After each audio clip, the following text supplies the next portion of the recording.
높은 국가는 일본보다는 중국이 될 확률이 더 높습니다. 또 한국과 더 전쟁할 확률이 높은 국가는 미국과 대만입니다. 자신들의 권력 유지를 위한 민족주의 수단으로 미국이 포함되고 이를 위한 발판이 대만이기 때문인데요. 그런데 중국과 대만이 전쟁을 일으킨다면 한국의 경제에 막대한 피해를 일으킬 뿐만 아니라 향후 한국의 숨통을 돌릴 수 있는 유리한 위치에 서게 됩니다. 그 이유는 중국이 동북아의 모든 해상 교통로를 차단할 수 있게 되기 때문입니다. 최근 국내 뉴스를 통해 뜨겁게 다뤄지는 군사 이슈가 있습니다. 중국이 항공모함을 미국과 일본의 군함이 추적했다는 이야기인데요. 동중국해의 방공식별구역들을 모아보면 한중일의 방공식별구역이 겹쳐 있습니다. 특히 양심 없는 두 국가의 중국과 일본의 방공식별구역이 한국과 심하게 겹쳐 있습니다.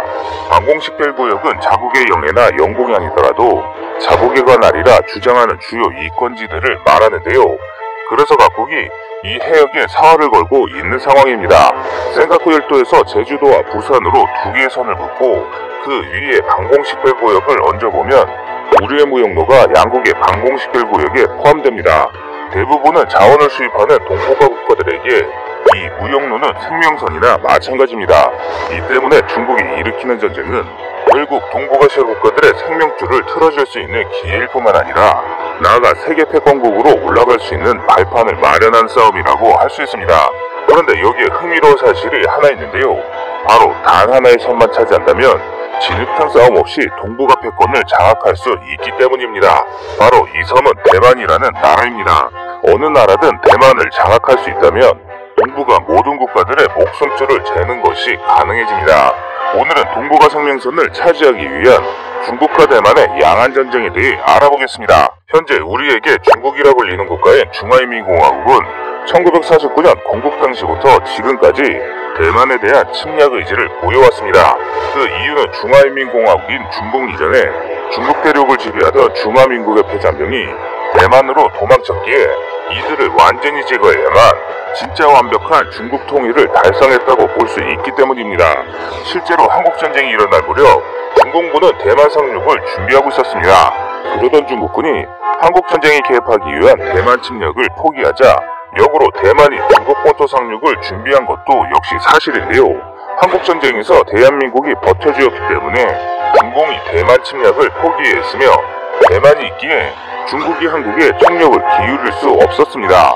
입술이 없으면 이가 시리듯 둘 중 하나가 무너진다면 다른 하나 역시 중국이 압박을 버티기 어려워집니다. 이 사실을 가장 단적으로 보여주는 것이 중국군의 배치와 전력 구조입니다. 중국은 남, 북, 동 3개의 함대와 2개의 집단군을 가진 5개의 정부로 운영되는데요. 2040년대까지 만들어진 중국 함대 전력의 주력은 일본과 주일미군을 견제할 동해함대, 대만의 상륙작전을 벌이거나 난사곤도를 지킬 남해함대에 배치됩니다. 그래서 지금 당장 한국과 중국이 싸운다면 우리는 북구정부의 지상군과 북해함대, 동해함대 일부만 상대하면 됩니다.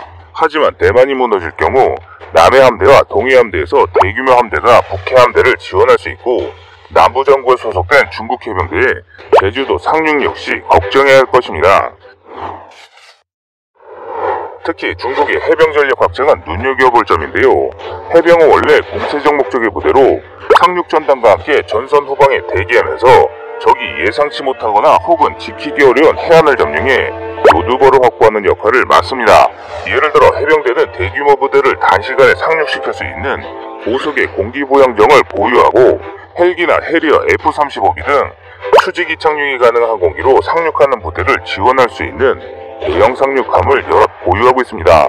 이를 통해 세계 어디로든 항구가 없는 곳이라도 다수의 병력을 상륙시킬 수 있는 능력을 보유하고 있는데요. 이렇듯 해병대는 언제든 적의 후방이나 취약점을 타격할 수 있는 전략적 비서라고 할 수 있습니다. 다만 대한민국의 경우 서해오도나 김포 인근을 방어하는 데 해병이 배치되어 있는데 이는 인구 부족으로 인한 육군부대의 부족, 또 전시 해병의 제한적인 상륙작전을 염두에 둔 배치일 뿐입니다. 해병 1사단과 다수의 해군 항공전력은 이 해병대처럼 진해 상륙전단과 합류해 어디든 갈 수 있도록 포항에 배치되어 있습니다. 원래 세계 2위의 해병보유국은 대한민국입니다. 한국은 작은 나라임에도 반도라는 지형적 특성상 공세적 상륙작전이 필요해 해병대의 역할이 커졌습니다. 그런데 중국은 자국 방어를 위해 공세적 목적의 부대인 해병이 필요 없음에도 다수의 대형 상륙함을 건조하고 해병의 규모를 크게 늘리고 있습니다. 조만간 한국 해병대의 규모를 완전 키우라고 미 해병대에 근접할 것으로 보이는데요. 그래서 다수의 군사 전문가들은 중국의 목표가 대만일 것이라고 주장하고 있습니다. 지난 4월 12일 대만 국방부는 중국 공군이 무려 25대 군용기들을 동원해 자국의 방공식별 구역을 침범했다는 사실을 발표했는데요. 그런데 그 구성이 상당히 충격적입니다.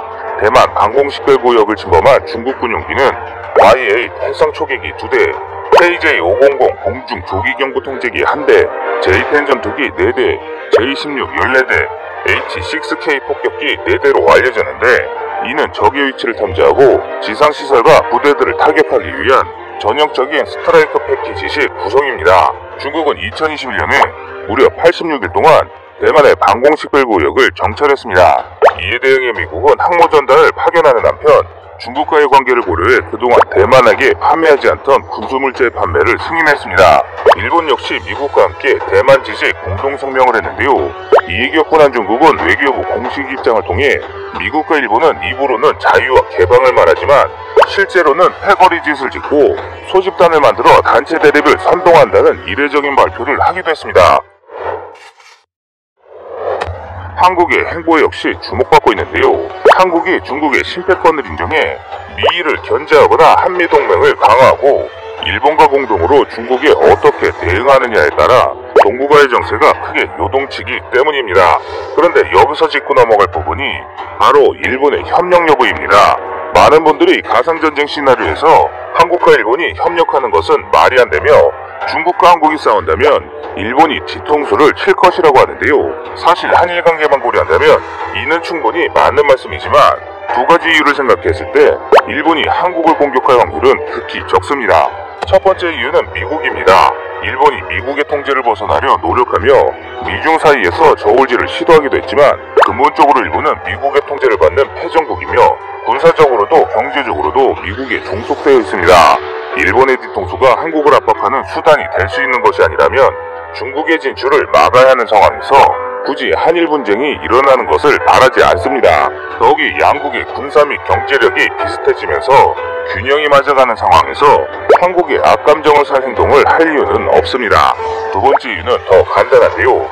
그냥 중국이 강하기 때문입니다. 일본이 대한민국을 배신하려면 대한민국이 망한 뒤에 일본이 얻은 이익만으로도 중국을 제압할 수 있어야 합니다. 하지만 대한민국이 중국의 배에 한반도 북부를 넘겨주기만 하더라도 일본은 심각한 안보 위협에 직면하게 됩니다. 동해를 통해 중국과 직접 접촉하게 되면서 오키나와뿐만 아니라 동해에서도 중국군을 상대하게 되는데 현재 일본의 역량으로 이를 극복할 방법이 없습니다.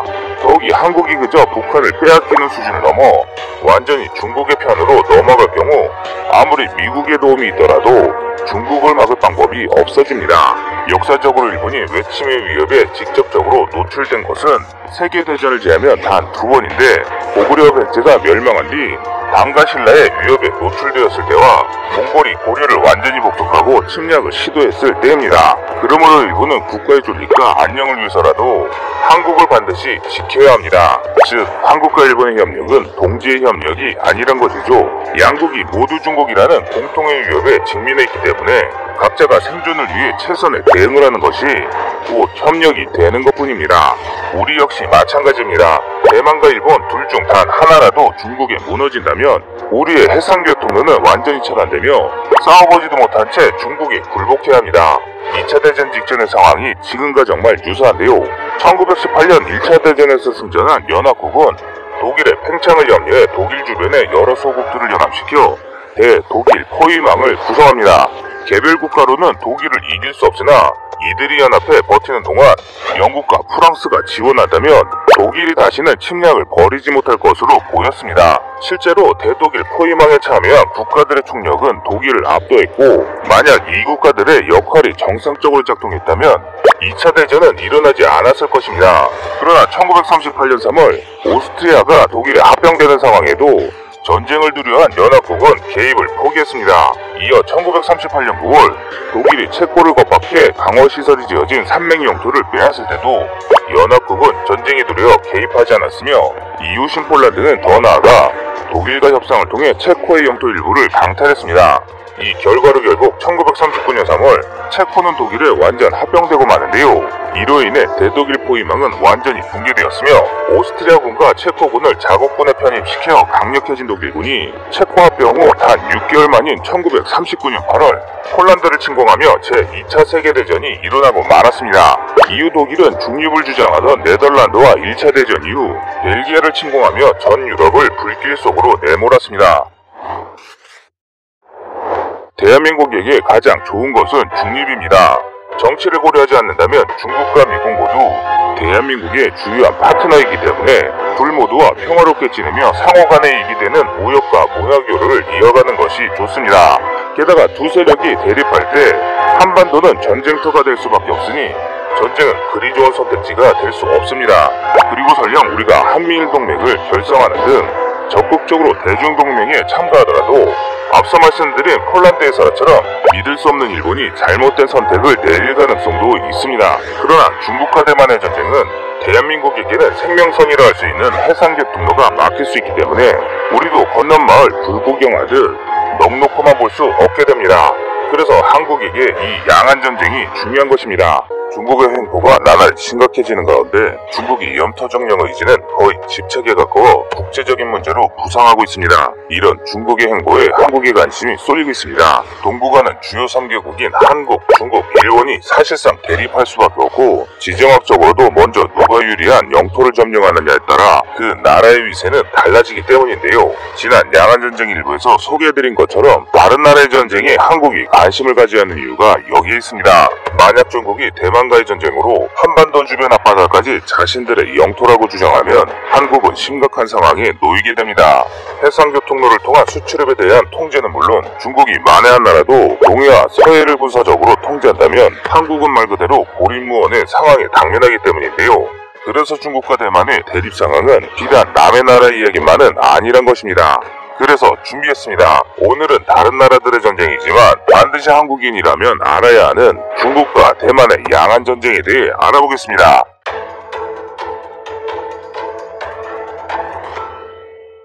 해당 자료는 미 의회조사국의 중국 해군의 근대화 보고서에서 설명된 2040년 중국 해군의 규모에서 동해 함대와 남해 함대 규모를 예상한 수치입니다. 밀리터리 밸런스 2020에 따르면 2020년에 미 우주군은 통신위성 45기, 항법위성 31기, 전자정보 또는 신호정보 수집위성 27기, 감시정찰위성 17기, 조기경보위성 8기, 우주감시위성 6기, 기상위성 6기 등 총 140대의 군용위성을 자체적으로 보유하고 있습니다.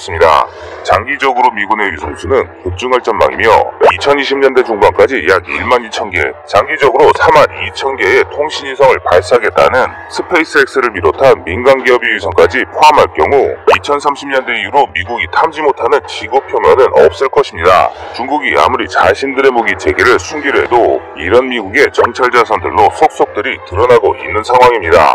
해당 영상은 지난 가상전쟁 시나리오와 마찬가지로 방대한 자료 수집과 각종 군사 전문가들의 자료를 바탕으로 제작되었으며 가장 현실적 사실에 입각한 시나리오임을 밝혀드립니다. 그럼 중국과 대만의 양안전쟁 시작하겠습니다. 미국은 경진국을 압도하기 위해 상대가 보유한 치명적 전력을 무력화하는 상세 전략을 수차례 시도해왔는데요. 아이젠하워의 뉴룩, 지미 카터의 상세 전략, 레이건의 SDI, 오바마의 국방혁신구조상 등의 사례가 있습니다. 현재 미군은 오바마 정부의 국방혁신구상을 통해 강화된 사이버전 및 인공지능 기술의 발전을 통해 모자이크전을 구상하고 있습니다. 모자이크전은 통신과 무기의 사거리 및 정밀도의 한계로 뭉쳐져 움직여야 했던 군대를 분산시켜 치명성을 줄이되 은밀성과 생존성을 향상시켜 ASBM을 비롯한 중국의 전력을 무력화시키겠다는 계획입니다. 이를 위해 바이든 정부는 2016년 275척에 불과하던 미 해군 전력을 장기적으로 355척의 최신의 함대로 전환하겠다는 트럼프의 구상을 일부 수용하면서 유인 함대에 앞서 정찰과 타격 임무를 수행할 무인 함정과 무인 함재기로 구성된 유령 함대 전력 건설을 준비하고 있습니다. 2030년대 남중국해의 양안 문제는 극으로 치닫습니다. 중국은 오래전부터 대만은 중국의 영토이며 양자의 관계는 중국의 두 해안 사이의 문제일 뿐이라고 주장해왔습니다. 실제로 2000년대 중반까지 양국의 협력은 지속적으로 확대되며 대만이 중국에 속할 것처럼 보였습니다.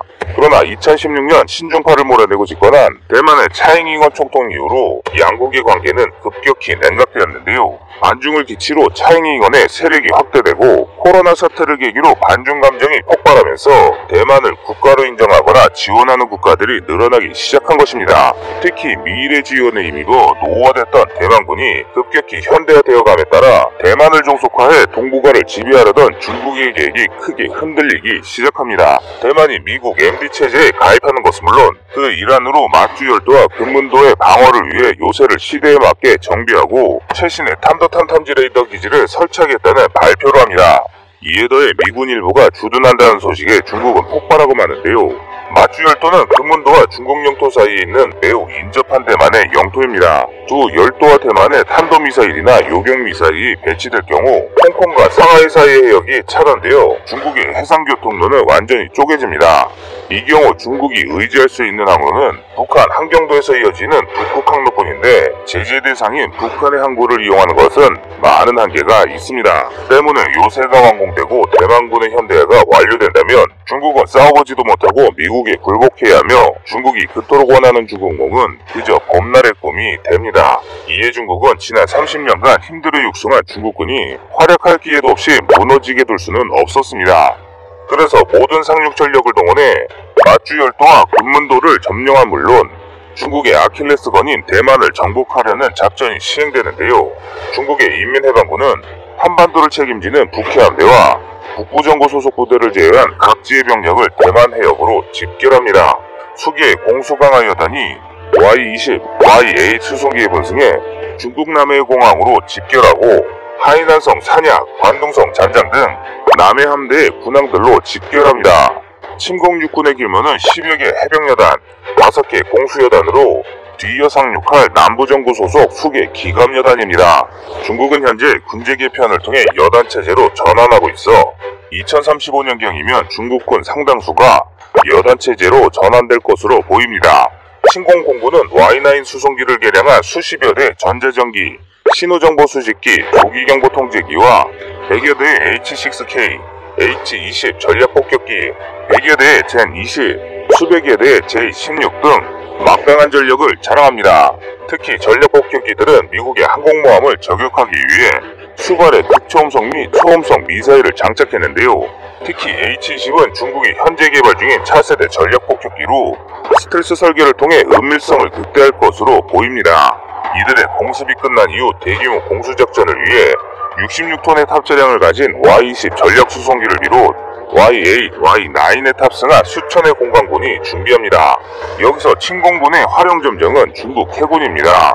중국 최초의 정규 핵항공모함인 004형을 필두로 한 4척의 대형 항모와 10여 척의 이지스급 순양함, 50척의 이지스급 구축함, 100여 척의 호위함, 10여 대의 공격관장과 30척 이상의 디젤 잠수함의 보호를 받으며 대만을 향합니다. 특히 상륙할 병력을 싣고 이동할 상륙 전단의 규모는 압도적인데 대형 강수 상륙함 1척, 10여 척의 대형 상륙 수송함, 10여 척의 전차 상륙함으로 구성된 상륙 전단을 통해 수개 사단 규모의 병력을 일시에 상륙시키려 합니다. 한편 미국은 위성과 레이더를 통해 획득한 정보를 바탕으로 대만의 중국의 전면 침공이 임박했다고 통보합니다. 동서태평양과 인도해양의 3, 5, 7함대를 중국으로 집결시킵니다. 이들 함대는 다수의 무인 함정으로 구성된 유령 함대를 포함하는데요. 중국의 남해 함대와 동해 함대가 합류할 즈음이면 오키나와 사세보, 요코스카, 괌에 주둔하고 있던 7함대 주력이 대만 방어에 합류합니다.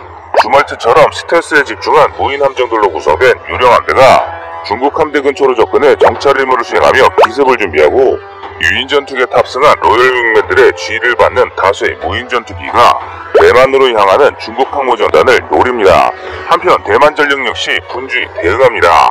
2010년대 대만은 친중파 마잉주 총리의 정책으로 징병제를 폐지하면서 육군 규모가 8만으로 축소되는 등 엄청난 병력 부족을 겪을 뿐 아니라 중국의 방해로 인해 새로운 장비를 도입하지 못해 장비 노후화가 심각했습니다. 그러나 코로나 사태를 전후하여 미국의 군사 및 외교적 지원이 늘어나고 있는데요. 현재 대만이 추진하고 있는 무기 획득 사업을 고려했을 때 2020년대 중반을 넘어가면 수척의 1만 톤급 구축함과 15에서 20척의 4,500톤급 호위함은 물론 8척의 3,000톤급 재래식 잠수함, 100여 대의 F-16V, 100여 대의 M1A2 전차를 비롯한 여러 전력을 갖추게 됩니다. 자체 개발 중인 전투기 사업, 미사일 개발 등이 성공할 경우 그 전력은 더욱 강화될 것으로 보이는데요. 하지만 대만 단독이라면 중국의 침공군을 막을 수 없으나 칠함대와 함께 전 세계 각국의 지원을 기다리며 방어를 수행할 수 있는 수준은 가능해집니다. 중국 병력이 움직인 지 12시간 만에 미국의 위성 추적을 최대한 회피하며 중국의 침공이 시작됩니다. 동시에 전역 전체에 전파를 쏘아 사 레이더 등 각종 레이더 탐지를 무력화하는 전제전을 시작합니다.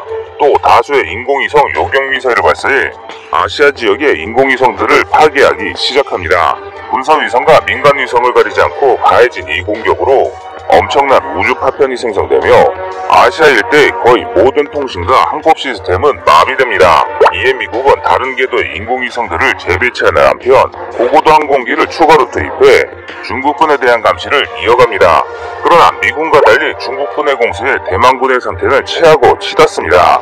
전력 통제 시스템 역시 공격받아 발전 설비도 무력화되어 소수의 자체 발전 시스템을 제외한 모든 전력망 역시 차단됩니다. 탐지 및 지휘 능력을 상실한 대만군의 공항과 군사시설로 대규모 미사일이 떨어집니다. 이로 인해 대만 공군의 항공기 대다수를 파괴당하고 군항에 주둔하고 있던 상당수의 군함과 유류저장고 역시 극초음속 순항미사일과 탄도탄 공격으로 파괴됩니다. 대만 지휘부와 연락이 두절된 미군은 일본 함대와 함께 중국군을 견제하지만 중국군은 큰 무리 없이 마주열도, 금문도, 펑우제도, 둥사군도를 순식간에 장악합니다.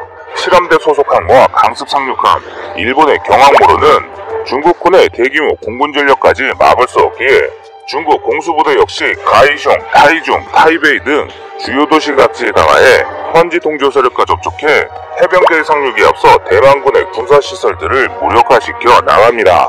각지에 흩어져 있는 대만군은 완전히 분단되어 각계격화되기 시작하는데요.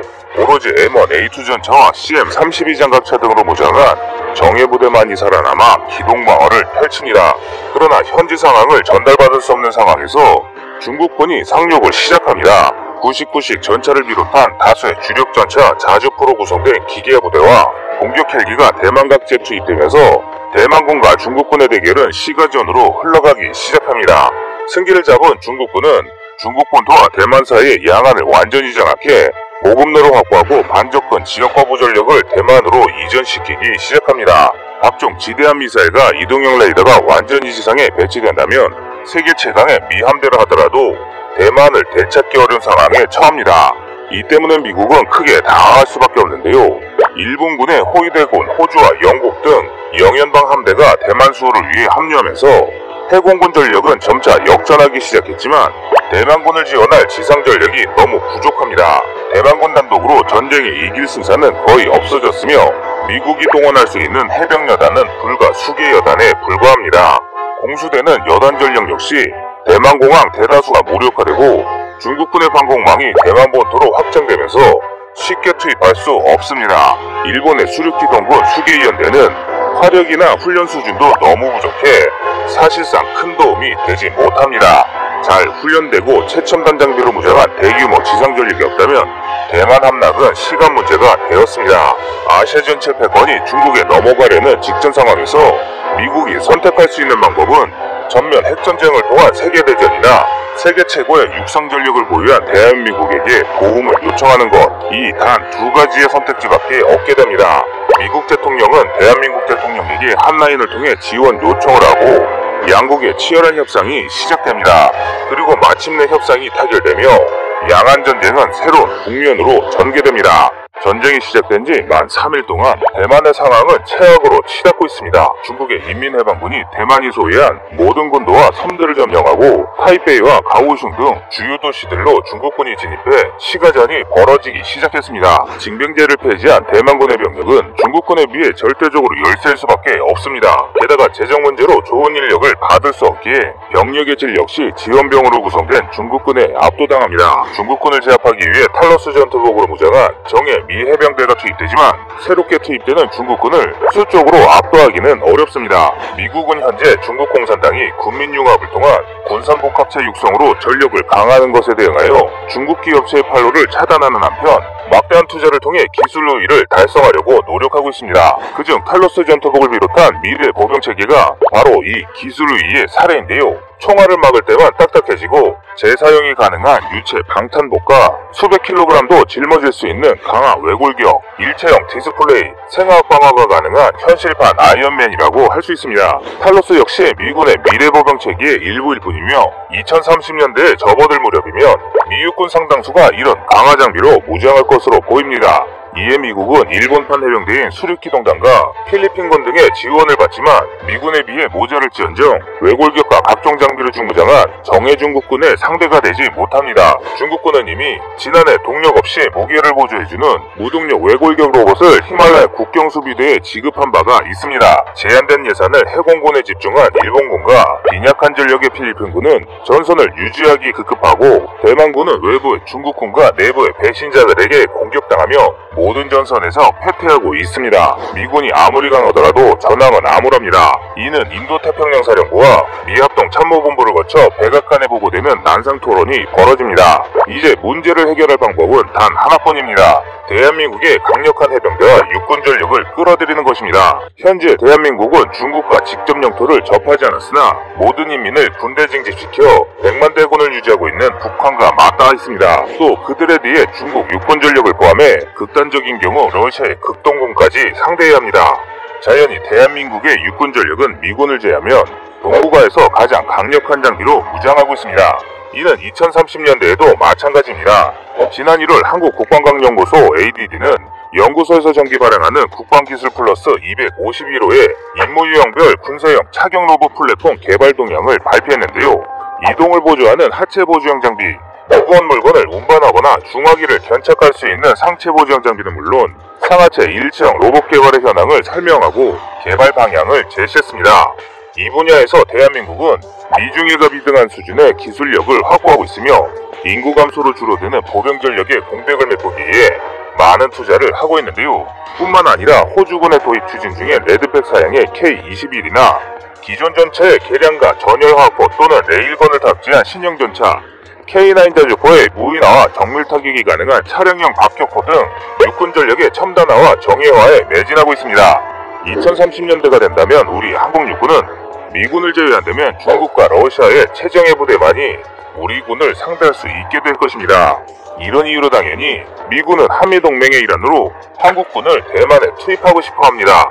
그러나 앞서 다뤘던 한중전쟁에서 알 수 있듯이 중국 육군의 대부분과 북해 함대가 대한민국을 노리고 있으며 군대의 역량은 떨어질지라도 핵과 미사일 그리고 다량의 장사정포로 무장한 북한이 우리 머리 위에서 시시탄탄 노리고 있기 때문에 사실상 대규모 부대를 대만에 파병하는 것은 위험 부담이 큽니다. 대한민국은 이미 대만 해협을 중심으로 아시아의 통신과 항공, 해운이 차단되는 것을 통해 양안 전쟁이 발발했음을 파악하고 있었는데 이로 인해 비상동원을 선포하고 사실상 전시 상태에 돌입했습니다.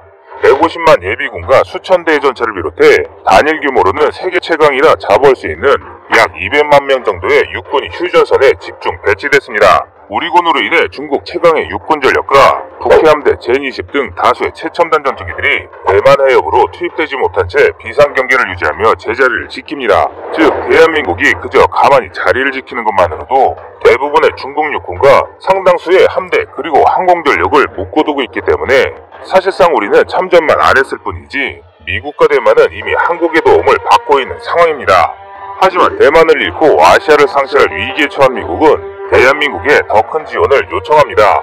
대만이 중국에 넘어가 아시아의 균형이 무너질 경우 일방적으로 중국에 휘둘리게 될 뿐만 아니라 전쟁 종결 이후의 문제도 생각할 수밖에 없는데요. 그래서 한국은 미국에게 F-35를 비롯한 5세대 전투기 기술의 완전한 이전, SM-3급 탄도탄 기술 이전, 미국이 수집한 북중러의 전자 및 신호정보 일체 제공, 핵보유 및 핵의 군사적 사용 인정, 전후 붕괴될 중국 시장에서의 지분, 개편될 유엔에서 중국을 대신해 상임이사국과 동등한 위치를 요구합니다.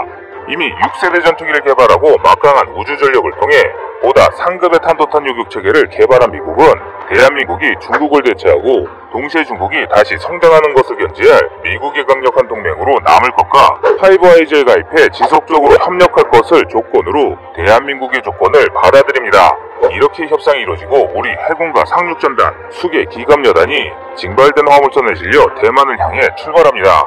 이들의 공백을 메우기 위해 한반도의 모든 산업시설이 전시체제에 돌입해 최첨단 장비들을 쏟아내기 시작합니다. 하루에도 수십 대의 전차와 장갑차가 전선에 새롭게 합류하고 생산된 장비들은 노후화된 장비들과 예비군의 무장을 대체해 대만으로 파견된 병력의 공백을 최소화합니다. 대만 파병부대 해군은 한국형 항모를 중심으로 한 7기동함대와 5성분 전단 소속 상륙함들이 주축이 됩니다. 북한군은 대구급, 울산급, 배치3 퍼급으로 구성된 1, 2, 3함대만으로도 충분하며 북해함대가 남아하는 것은 해역함대들이 서해 각지의 미사일 포대 및 레이더, 군공항의 비행단과의 연기에 차단할 수 있습니다. 일본의 경우 러시아를 경계할 전력을 제외하면 모든 전력을 대만과 오키나와 인근에 쏟아부여하므로 한국에게는 위협이 되지 않습니다. 파병함대는 항모와 상륙전단을 보호하기 위한 한국형 중구축함 KDDX, 세종대왕함 배치2, 장보고3 배치3를 주축으로 한 척의 항모, 두 척의 대형 상륙 수송함, 6척의 순양함급 이지스함, 12척의 구축함, 3척 이상의 디젤 또는 핵 추진 잠수함, 2척의 소양급 보급함 및 10수척의 민간선단으로 이루어집니다.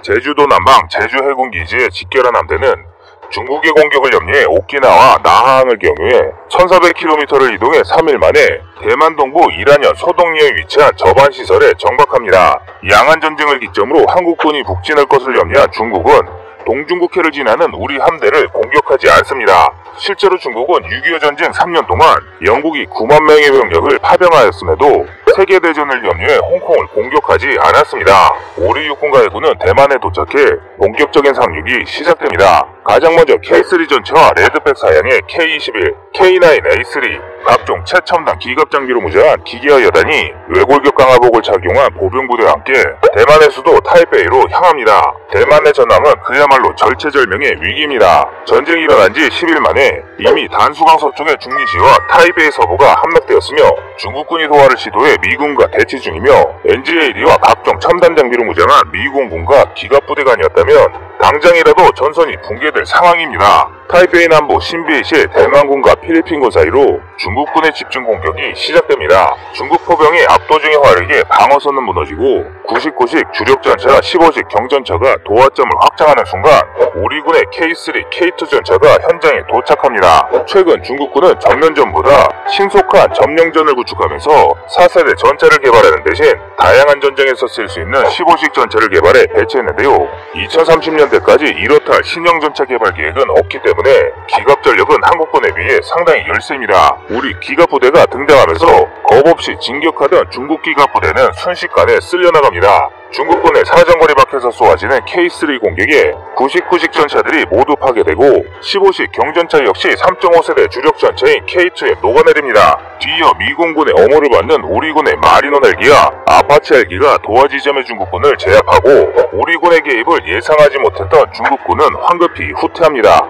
속속들이 도착한 한국 군전력이 중국군이 방치한 도하 장비를 이용해 강을 건너 반격을 개시합니다. 신베이시를 공격하던 중공병력이 와해되고 우리군이 산층구에 중국군을 포위하려 하자 중국군은 타이베이에서 전면 후퇴하게 됩니다. 중국군은 구이산 인근 산악지대에 의지해 연합군의 공세를 막고 있습니다.